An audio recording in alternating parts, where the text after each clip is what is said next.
Accuracy for the sake of accuracy is meaningless. You should not see the guide as something that makes you able to do something that you couldn't do otherwise. And there's this one kid on the blog that we hear a lot, that is robotics. How far are we from this being a true reality? I think that this is already happening to a great extent, so that there is more than 100,000 implants being placed by robots today. But this trust is on us, not on the machine. If you're wondering how far digital dentistry can really lead us, from static guided surgery, dynamic navigation, or even robotics or artificial intelligence, then this episode is for you.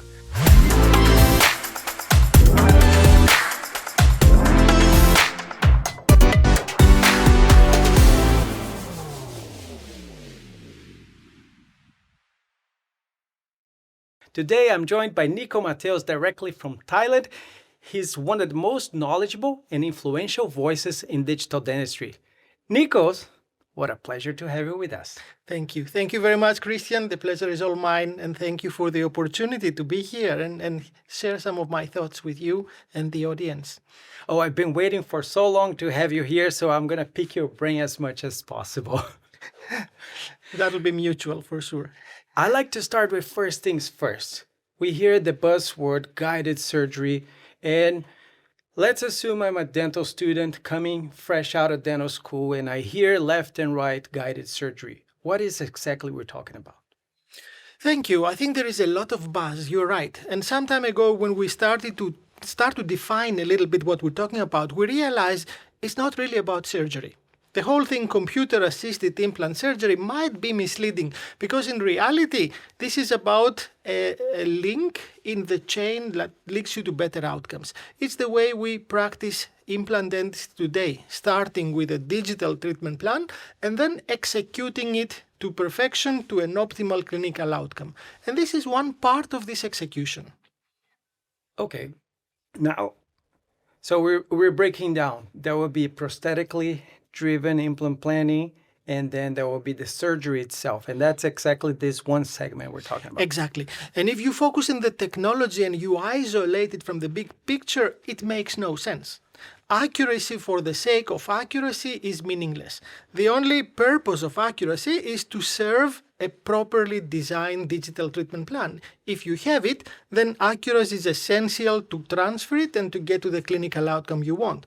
But without this context, accuracy makes no real sense. And this is why guided surgery only makes sense as part of a workflow, not as a standalone individual technology. Got it.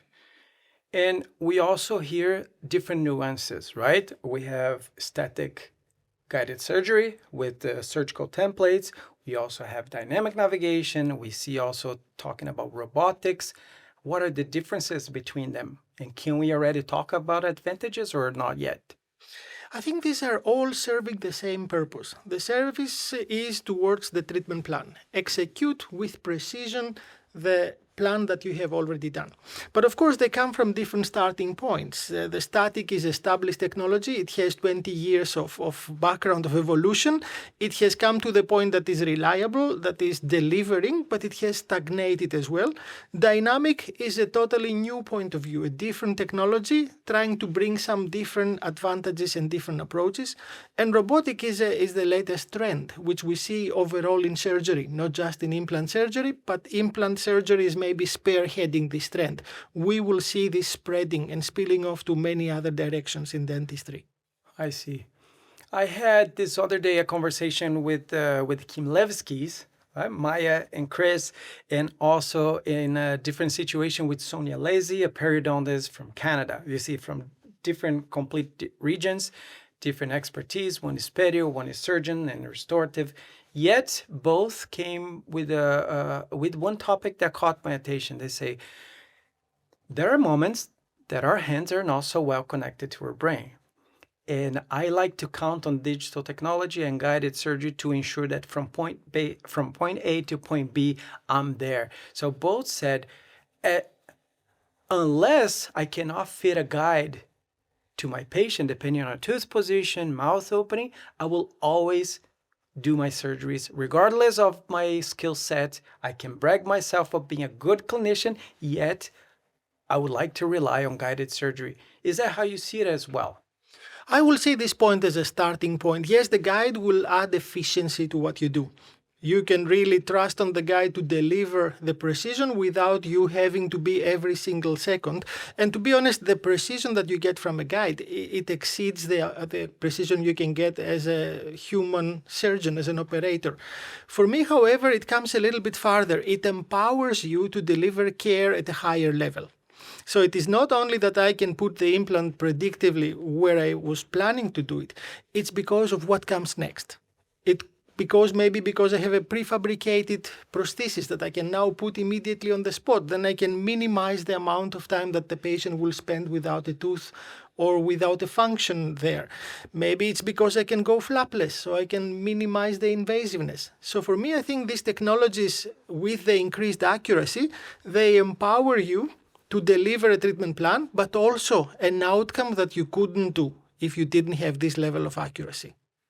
Potentially reducing morbidity.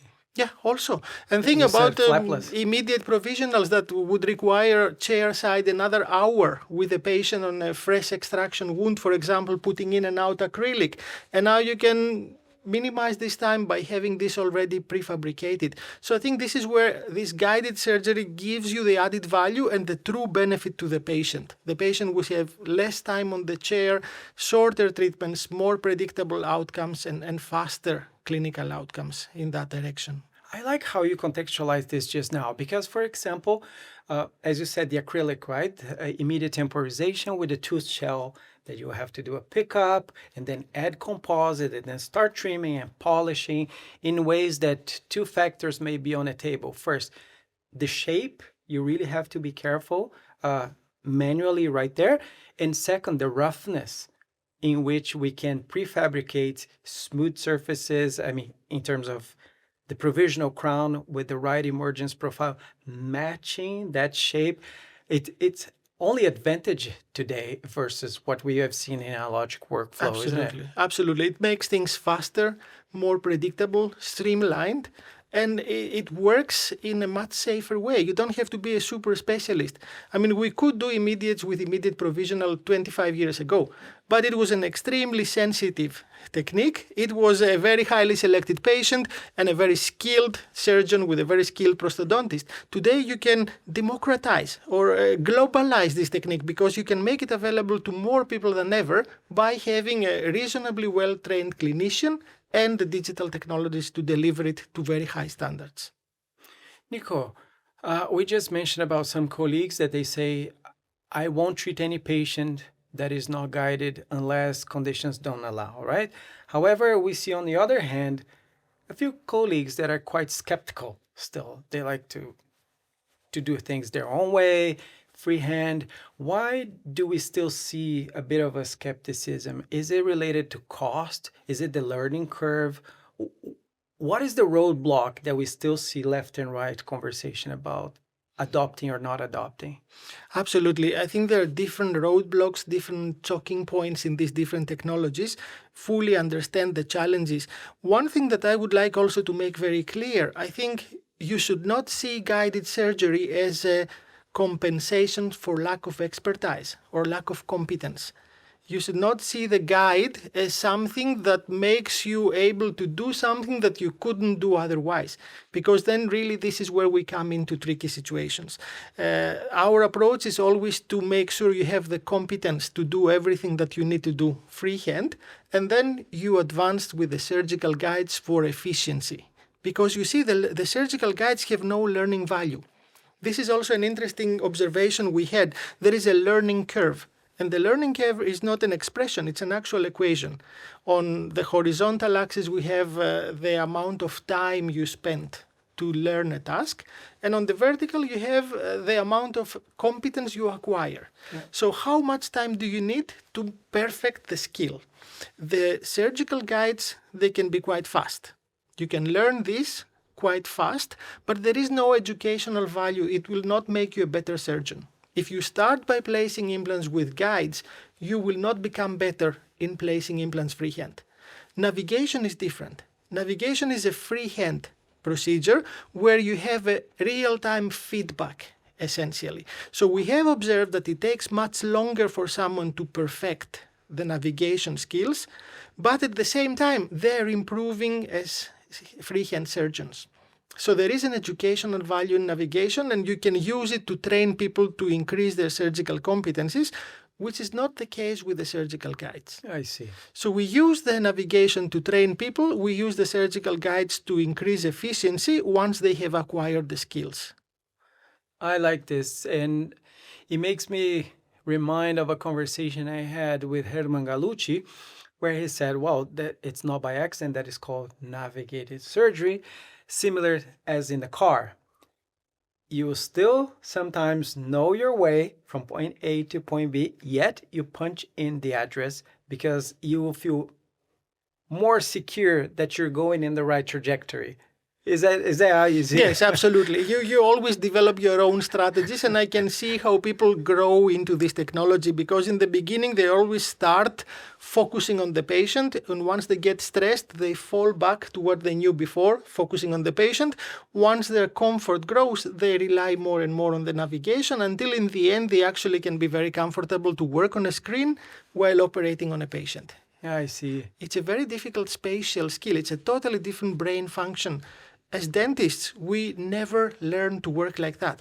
It's very unnatural for a dentist to have his fingers here, his eyes there, and the brain reconciling the two.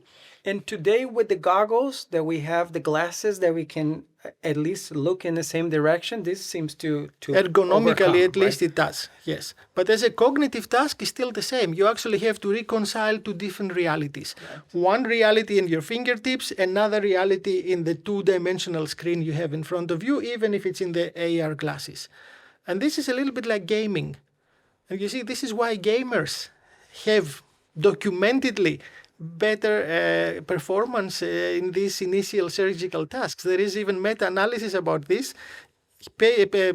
Surgeons with history of gaming, they perform much better in the initial stages of this surgery. So the new generation of dentists, they will become better guiders. Yes, I think that we're coming to a paradigm shift. We are going to have screen time being patient time. Much of the actual treatment now will take place in the screen, either before or during the intervention. I see. And now we covered the what, we covered the why. Now there's the how, right? The Nikos Mattheos philosophy. There's a situation. How do you evaluate, assuming you did the planning, prosthetically driven, and it comes to that section that is the surgery? How do you decide left or right if you're going with the aesthetic guide, if you're going navigated? How do you move forward? I think I have developed my own preference by now. I prefer the navigation over the statical guides. This is my personal pathway because I feel that I have much more advantages. The guides are limiting you. The guides deprive you of your control of what you're doing. If you think about it, we are doing a surgery without being able to see the osteotomy we're conducting and without being able to fully feel the drilling as well. So I do feel that the navigation gives you the freedom of your own surgery as you had been taught to. At the same time, it's something that allows you also to operate in any condition. You doesn't matter how wide is the mouth opening, which position in the mouth, how long are the drills. So I prefer the navigation as opposed to static. But of course, it has its own disadvantages. And I think one of the biggest barriers for people is the business model. It has a very high initial cost in the majority of cases, and then you still have to pay on the go. Most of these navigation devices impose some sort of a cost per case on top of what you have paid. So it is something that many dentists, especially if they don't have these complex workflows or the flow of patients, might see as a barrier. It has a learning curve. You have to learn and you have to get support while you're learning. It's not something that you buy and you put plug and play and you're perfect. And I think it is technology that has many applications, but there is no device which fulfills everything. You see, with navigation technology, the optical tracking, you can do photogrammetry, you can do jaw motion tracking, you can do endodontics, you can do a lot of applications, even cutting preparing crowns. But there is no single device to do that. Yeah. And I don't want to have 3 devices to do 3 different things with the same technology. So I think as the technology matures, the business models become more competitive. I think we will see these barriers falling. I think we can agree that regardless of which direction, which you just stated pretty much, now you developed a preference towards one versus another, any guided surgery is better than no guided at all. Absolutely. And the best thing is when you put the guided surgery into a workflow for a better clinical outcome. It's not precision for the sake of precision, it's precision for the sake of shorter treatments, faster clinical outcomes, less invasive treatments, and so on. So we have to always challenge ourselves. What is the outcome that we're looking for? How can we improve the outcome? And then get the technology backwards thinking. Exactly. Even anatomically speaking, we have tons of reasons. We have sometimes converging roots that you want to be precise. You have concave labial walls that you really don't want to fenestrate.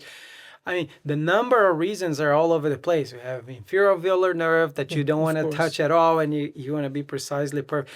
The list is endless on the reasons why guided surgery is far more beneficial than completely freehand. Absolutely. Right? Nikos, I have to shift gears, and we discussed about this one. I like this quote called, "It's not what we think." We have the right to think, of course, but evidence is there for a reason. And that's why we say it's not what we think, it's what we know, evidence-based. And I was curious to pick your brain. If there is one article, one piece of evidence that to you was like this aha moment that you thought, this one thing is something I should share with the dental community because it made me think differently or open my eyes to something that I had never paid attention to. Can you highlight one? Well, quite a few, but you're right. We have had a lot of experience with research in this navigation and static. For 25 years now, guided surgery is something that is really being researched. Some time ago, we tried to make a cluster analysis of the accuracy from all the different clinical trials. So we started looking to clinical trials from the very beginning until now about static, dynamic, and robotic, and check the accuracies and everything. And you might be surprised. We looked into more than 300 clinical trials, and almost 95% of these trials had only one primary outcome, which was accuracy. That's all. Millimeters of deviation, degrees in the angle deviation, that was pretty much the only outcome of the majority of the study. So over-focusing on accuracy. And then the question was, what's the point of this? So what is the difference between 0.7 millimeters deviation and 1.2? Would it really make a difference for the patient, for you, for your workflow? So that was the real question emerging. And then I came across one study that was the oldest of all, probably. What of all? The oldest of all. The oldest. Yes, because I was looking to the origins. Who was the first one to publish a study with something that had to do with guided surgery? And I came up with a paper of Bronnemark. You see, Bronnemark published a very primitive version of static surgery around 2000. It was called Novum back then. 3 implants, right? Exactly. And it was a very, let's say, an ancestor of the static surgery because he had like a horseshoe metal frame that fits on the one size mandible. Fits all. Exactly, with 3 holes, and he will drill through these 3 holes. And that was the ancestor of the static surgery. Now, what was interesting in this paper? There was not a single mention of the word accuracy. Why did he did it? He didn't do it for the sake of accuracy. The only reason he did it was because he wanted to load immediately. And he wanted to have a framework prefabricated so that he can put it on top and load immediately. So the purpose of this static guide was the clinical benefit of immediate loading. Right. Accuracy was not part of the picture. So I think along the way we became over-focused on the technology. We start competing on millimeters and fractions of millimeters, and we lost the focus on the clinical outcome. So I think this was a little bit a moment where it forced me to realize, yes, there is no point in pursuing millimeters anymore. You cannot get it to 0, and even if you get it to 0, it doesn't matter. The point is, show me the real benefit. design a study which can show why the benefit of the patient is what it is, why these technologies make sense for our patients, why does it make it better for our treatments. And I think this is where we now start to shift in this direction. That's really good to know, because indeed we see a lot of, if you search PubMed, you'll be flooded with articles about accuracy. Yes, right? exactly. And accuracy as an end? No, what for? It's a means to an end. What is that end? Absolutely. So we need to see the end now. I think this is the maturity that we have reached, that now we need to make a good case to everyone to show that there is an end. It's not just about millimeters and angles. There is actually a true, tangible benefit for the patient, for the workflow, for the institution as well, for the clinic that actually facilitates this workflow. I like this very much. I will shift gears to one topic that I know is very close to your heart: artificial intelligence, right? And we see already the presence of artificial intelligence helping us to do virtual extractions, identifying novel structures like nerves. So it's already present in real radiologic analysis, treatment planning. Is that it? Where is artificial intelligence going to? Let me rephrase. What is the role today of artificial intelligence that we can say it's already a part of the present, and where is it going to? Because the way I see from what I just described is still all pre-therapy, right? It's helping us to better diagnosis, to a better directioning. Is AI also present throughout the surgery, that it can help us shift something in real time, or we're not there yet? Yes, that's the goal. That's something really both exciting and scary as well. You're right, we're in the pre-therapeutical point. And to be honest, I think it's only the beginning of the pre-therapeutical. It's still very little elementary diagnostics. For me, the big change will be when the AI will be able to do the digital treatment plan, to do the system design, because essentially now part of the success is moved from the procedure to the plan. In the past, you were asking about a good surgeon, a good prosthodontist. Now we have moved much of this complexity into the digital design. So if you have a good design, then it can be executed very well with the technology we have, even if the prosthodontist is not a master or the surgeon is not like a wizard. So this is where the chances are now that we make mistakes, is in the planning, in the design. And most of the dentists have a natural resistance to spend time on the screen because they feel that their time is better spent on the patient. And that's what we've been trained for. That's what we charge. Yeah. Many people do not really feel they can charge a digital treatment plan, but it becomes a crucial point of the whole workflow. So now I think with many dentists not willing to spend much time on the screen, they start to outsource. Who to? To the dental technician, most commonly, who might or might not be having the skills to plan biologically on the evidence level we have. There are some third-party services. I see advertisements from websites where people, clinicians, they undertake treatment planning. Right. Straumann is doing this, of course. You have so many in-the-box solutions. Just send us... Small in the box. Exactly. So this becomes now a business. And I think this is where the AI would really have a very meaningful role to take over the digital treatment plan.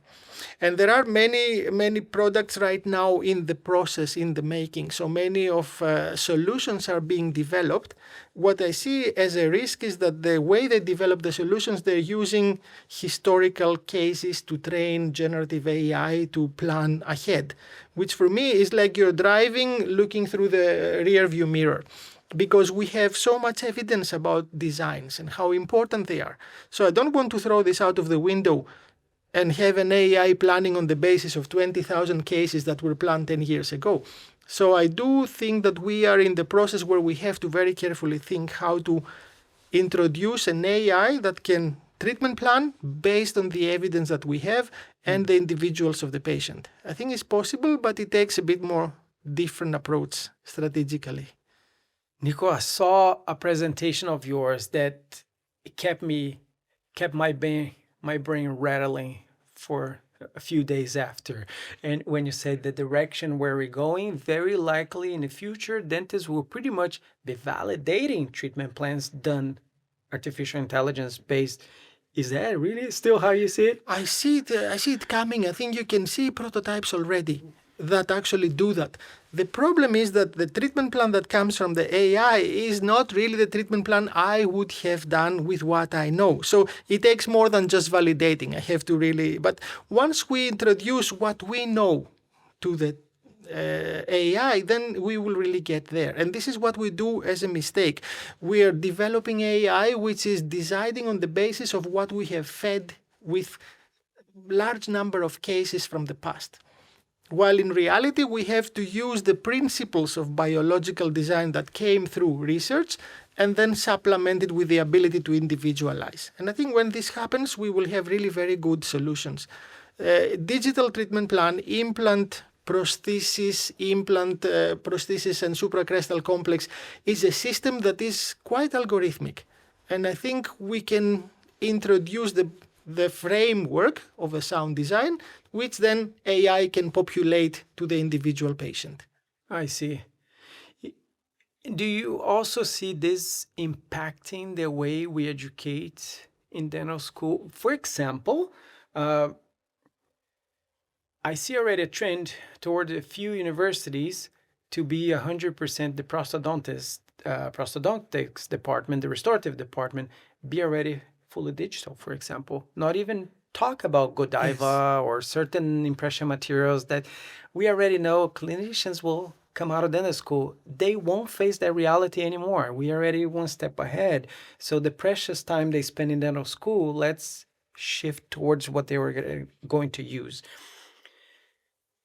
This is already very extreme, right? To discard quite some fundamentals. Yes. And if we're talking about AI present, how is the future of education in this? Yes, we are guilty as charged. You got me there. I actually personally bullied our residents. Whoever walks in the corridor with a stone model will have a severe punishment. We use nothing of these conventional impressions or diagnostics anymore. It's all digital. But there is a risk I see there with the AI, and it's a true scary risk. You know what is the risk? Let's suppose that AI now gets to the point that it can treatment plan. And you can upload your cone beam CT and the STL file, and then it segments, and it gives you a prediction of a full arch restoration, where the implant will be, how the abutments will look like, how the teeth will like. Because I think we're not far from this point. Now, when this happens, for me that I have spent, let's say, 30 years planning cases, it will be an added efficiency and something that will make my work faster. But for someone who just graduates, that might be a disaster.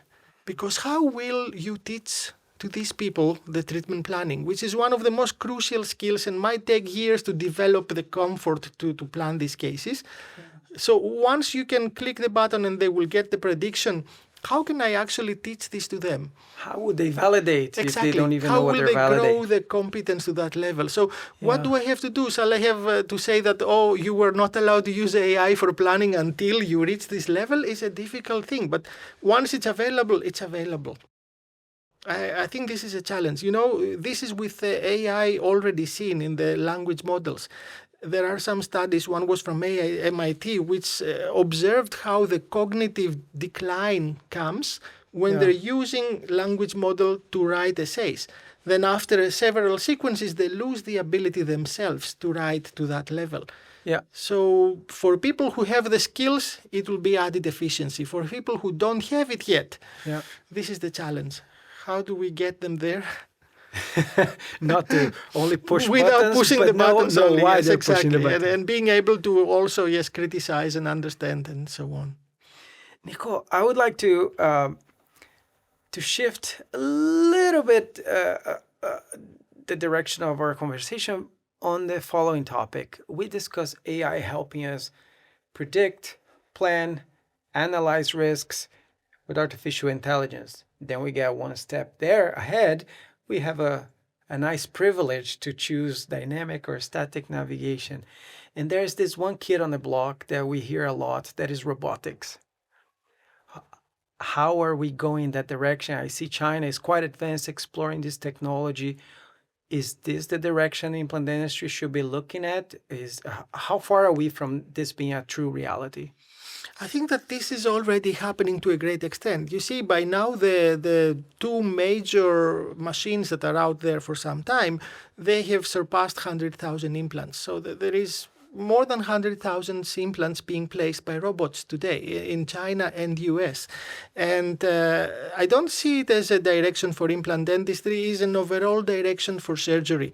Robotics will become more and more prevalent in surgery, especially when they can solve significant problems. Now, in implant dentistry, there is a lot of research and development, but it has not come yet to the point that it can really solve a clinical problem, a real clinical problem. But it is maturing. It's technology that is maturing very fast. It's introduced with a lot of new parameters all the time. So I do see that in the future, a robot will be part of our clinic and it will be able to do many things that we will actually do not want to spend time on. And placing implants might be one of them, but there could be also many different directions. I think this promise of precision and automation from a pre-programmed plan is something that is really difficult to resist. The whole medical, surgical field is moving in this direction. It will be quite a paradigm shift, especially in implantology, right? We were just talking about, well, dynamic navigation is freehand, you have control, you feel where you're going, you feel the drilling, and then literally robotic, you're outsourcing the procedure now. Well, there are many stages in between. You see, usually people, when they think about robotics, they think about the task autonomy, that, you're sitting in a chair program and then the arm is going and placing the implant. And you'll come back later. There is also, yes, exactly. There is in between stages. There is the collaborative approach to the robot, which is still a very, very valid direction, which means you're having, in a sense, a navigation, but the handpiece is limiting your movement to only the trajectory that you have programmed. So you are holding the handpiece and you are drilling, but you can only move along the axis of the perfect position. Robotic. And this is robotic. This is the collaborative robotic. It's not like the task autonomous. So the handpiece will not move by itself. You will have to hold it and lightly touch it, but it's your hand that is putting it in and out. But the robot is limiting your trajectory of movement only to the programmed one. But we don't strap patients to the chair, right? How does that work together? They're very fast. They're way too fast. I mean, they can respond to the movement of the patient very fast. I think that this is not really a problem that I have seen happening. And interestingly, what we had some honest questions some time ago was, because we don't strap the patients, they're all volunteers and they all really volunteer to be operated by a robot. One might think, why do they do that? Because they still have to pay. It's not that we give them the free treatment. And they have the option to have it with a robot or to have it with a surgeon, but they still want to have it with a robot. So some time ago, I really wanted to approach this more systematically and try to investigate their motivation. So we have assigned a PhD student who is interviewing all the robotic patients before and after, trying to find out what makes them volunteer. Are they science fiction freaks? Are they curious? Whatever. Can you guess what is the major motivation that is emerging?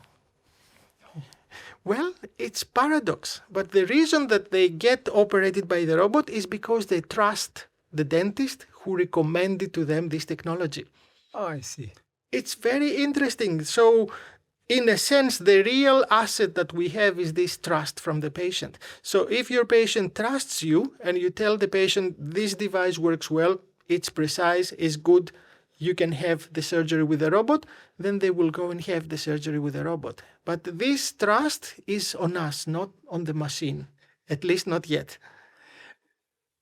And I'm very happy to see you saying that the professional made the recommendation for such a procedure, because countless times I've had conversation about guided surgery with colleagues that are especially more experienced.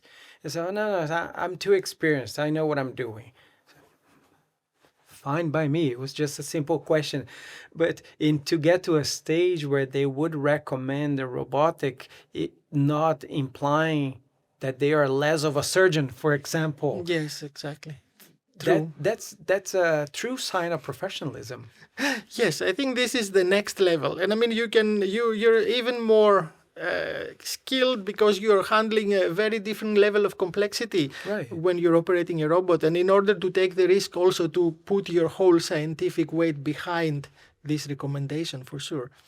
Do you see this could also be very well applied for sites that can imply higher risk? For example, remote anchorage, zygomatic. Absolutely. I would think that this will be the first areas where the robots will reach cost effectiveness. Because right now, this is the major barrier. They're not efficient, they're not cost effective. Placing an implant with a robot is far more expensive and far more time consuming on average. So you pay for this 0.5 millimeters of accuracy by thousands of magnitude. But the complexity is what will make it more efficient. So if you look at zygomatic, for example, there is already some cadaver studies that are upcoming, will be soon published, which they actually show that with the robot, you could be faster and more precise than with a single intervention with a human operator. So I think that the complexity will start and then eventually it will spill over to lower levels of complexity as the technology matures. Not only faster, but consequently safer. Yeah, of course. The quality standard is the same for sure. The precision is higher, but also speed in these kind of major operations is important because the patient is really under general anesthesia. Very often it's much more invasive. You also want to keep things as streamlined as possible. Right. Nico, you've been exploring, as you mentioned, for more than 2 decades, digital technologies, guided surgeries, and this universe of digital. And there is this one point that I say, experience taught me this. The knowledge base and the tools that you acquired over the years. But can you remember of one situation that you can go back 20 years and you say, oof, I wish I could revisit that case because this was something that today I would have done differently, maybe. Can you remember of one? I think there will be quite a lot. You see, almost every technology and every level of technological innovation has exactly this moment that you really try something, you get burned a couple of times, you back a little bit, and then it gradually comes to the level that it delivers. I think that we all have experienced this, especially when you try to be on the forefront. Of course, you always do your risk assessment, but very often you have to repeat procedures. Very often you have to really cancel procedures because things didn't come out the way that you have expected. And sometimes we get overexcited with technology. Yeah. That you were happy that it was Nikos that was there and not the robot.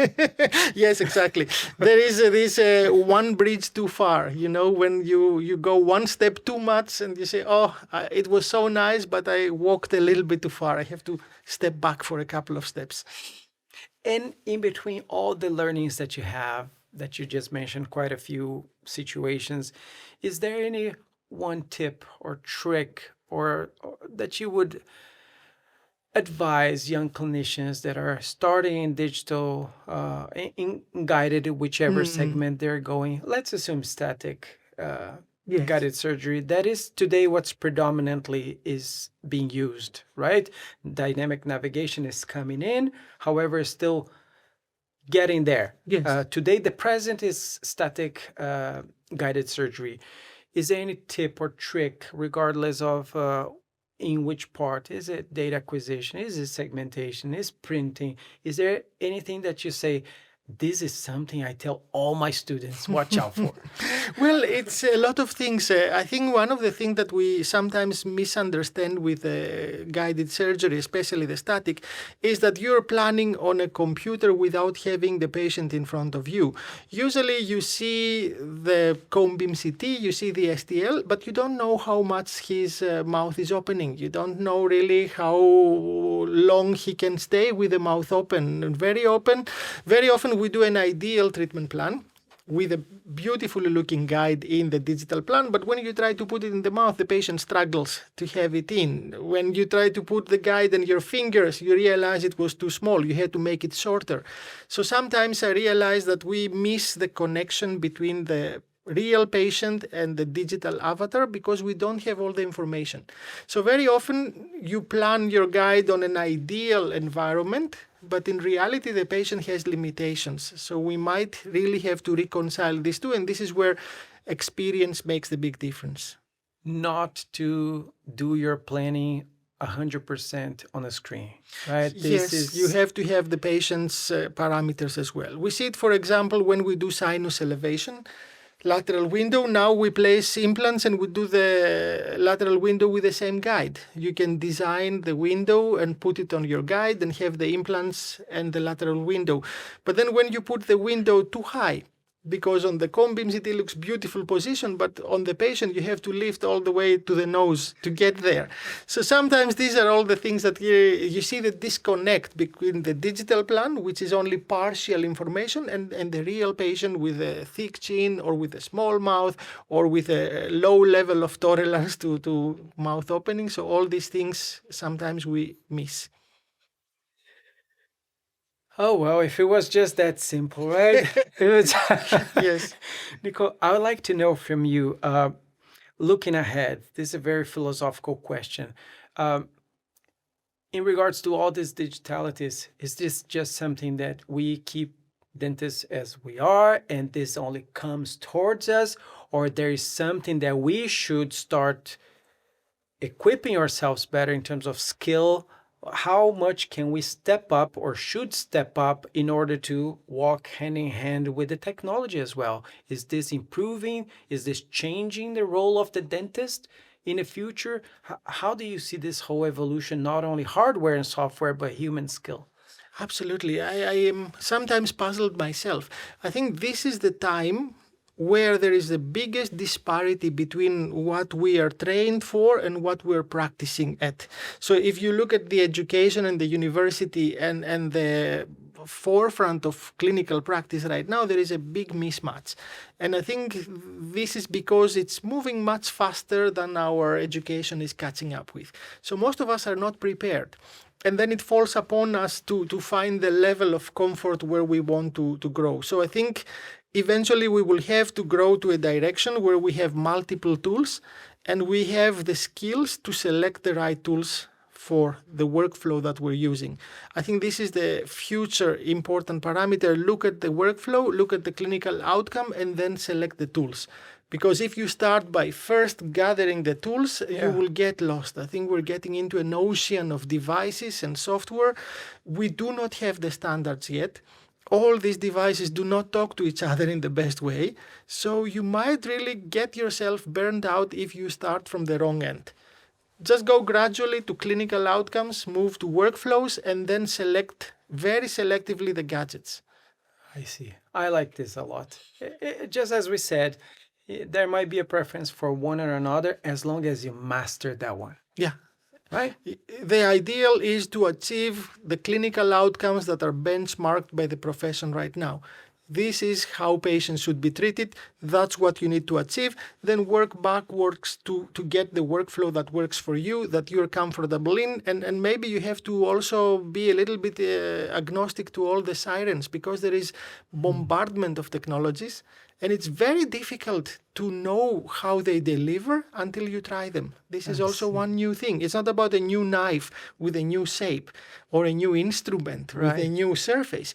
It's a software which has 1,000 different parameters. Yes. And it takes a lot of time to learn it. So you don't even know if you can invest the time by the time you realize. So I think we have to become very, very selective. And everything you choose doesn't work on its own. It's interconnected with other software, with other hardware, with you.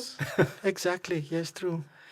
Nikos, sadly, as Captain mentions, cabin crew prepare for landing. Sadly, we start our descent.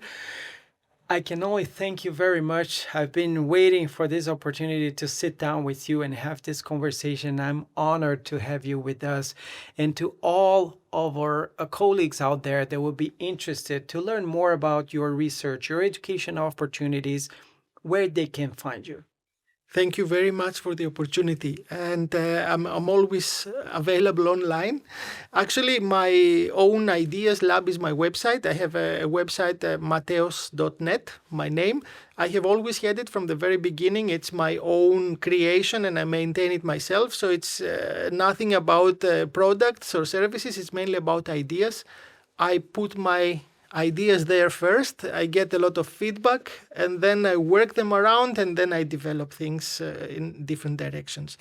So that's how I really get inspiration from friends and colleagues. That's absolutely amazing. And they can also find the education offerings there? Yes, ITI, of course. Thailand. Also, absolutely. All the links will follow from there. Yes. Cool. Thank you very much. Very I very much much for this. appreciate. Thank you. And to all of you out there, if this content was helpful to you, make sure you give it a like, you comment, and share to a friend. Sharing is caring. Don't forget that. Until the next episode, stay digital. Ciao.